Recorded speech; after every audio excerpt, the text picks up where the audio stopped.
Atalmış Uyghur Abdunum rayonunun Qorçaq reisi Erkin Tunyazning boshchiligidagi o'mak Vengriyani ziyorat qilgan bo'lib, xalqaro kun tartibga kelayotgan Sharq Turkiston masalasida Vengriya xalqini aldashga urindi. Xitoy xalq to'rining xabar qilishicha, atalmış Uyghur Abdunum rayonining Qorçaq reisi Erkin Tunyaz o'mak boshlab 4-sentyabrdan 6-sentyabrgacha Vengriyada ziyorati bo'lgan. Ziyorat jarayonida Erkin Tunyaz Şinjanda millatlar ittifoqligi qo'g'dilib, dinlar inoqligi ishga oshdi. Xalq turmushi yaxshilanib, kasblar taraqqiy qildi.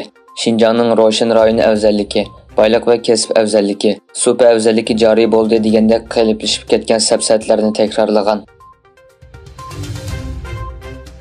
12-sentyabr kuni Amerika Davlat Majlisi Xitoy ishlari ijroiya komiteti Xitoyning davlat xalqiga bostirish haqida isbot anglash yig'ini o'tkazdi. Yig'inning bosh temasi Xitoyning davlat xalqiga tahdidiga qarshi safarbarlikka kelish, Xitoyni cheklaydigan qonun tuzib ma'qullash va Amerikaning ittifoqdoshlarini bu safga qatnashga chaqirishdan iborat bo'ldi.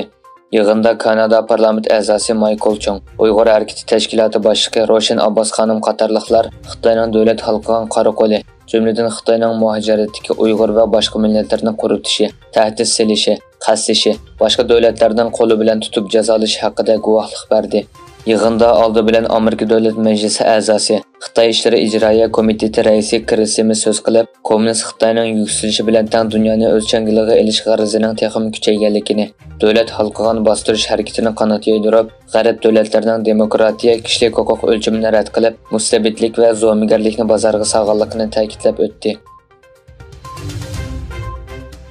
Angliya hukumati Angliya parlamenti tadqiqotchisining Xitoyga jasuslik qilish jinoyati sababli Beijingga qarta texmi qattiq qo'l bo'lish masalasida besimga duch kelmoqda. Ma'lum bo'lishicha, Angliya soqchilari 9-sentyabr bu yil mart oyida soqchilarning maxfiyatligini saqlash qonuniga asosan ayrim holda 20 va 30 yoshli ikki kishini qo'lga olganligini dalillagan.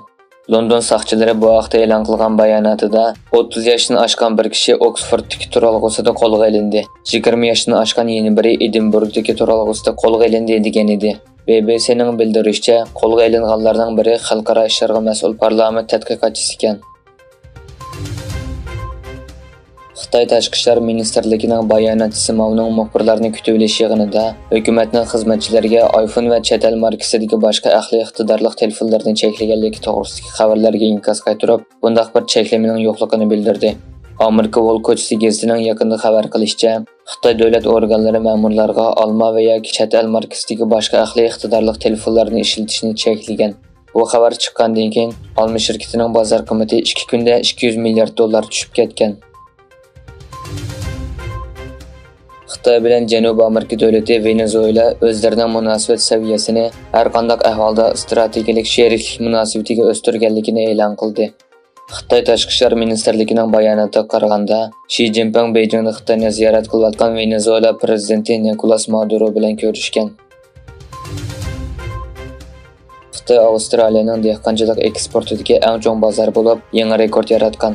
Egilenishicha, 2022-2023 moliya yilida Xitoyga qilingan eksport qiymati 16 milliard 600 million Avstraliya dollariga yetib, 22,7% oshgan.